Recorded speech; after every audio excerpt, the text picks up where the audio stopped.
சேர்ந்தவர்கள். குறைஷி குலத்தை சார்ந்தவர். நிரந்தரமாக நகரத்திற்கு இட்டு செல்லும் பொறுப்பாகும் இது. இணை வைத்தல். பத்தர் பொறியின் போது பானவர்கள் எந்த வானத்திலிருந்து இறங்கி வருவார்கள். மூன்றாவது வானம். அல்லாஹ் என்று ஒவ்வொரு வசனத்திலும் பயன்படுத்தியுள்ள சூரா இது. அல் முஜாதலா. காய்ச்சல் எதனால் ஏற்படுகிறது என்று நபி ஸல்லல்லாஹு அலைஹி வஸல்லம் அவர்கள் கூறினார்கள். இரக்கத்தின் பெருமூச்சால்.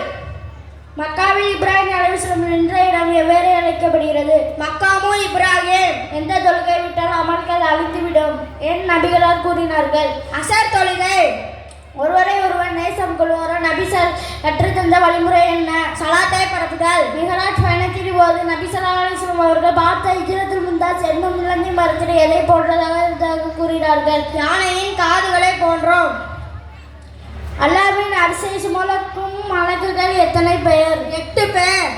யார் இஸ்லாம் அல்லாத மார்க்கத்தின் மீது திட்டமிட்டு போய் சத்தியம் செய்கிறாரோ அவர் என்னாவார்? இஸ்லாம் அல்லாத மார்க்கத்தில் ஆகிவிடுவார். எவ்வொருடைய பெற்றோர்களை கிராமத்தின் 4 கிரீடம் சூட்டப்படும்?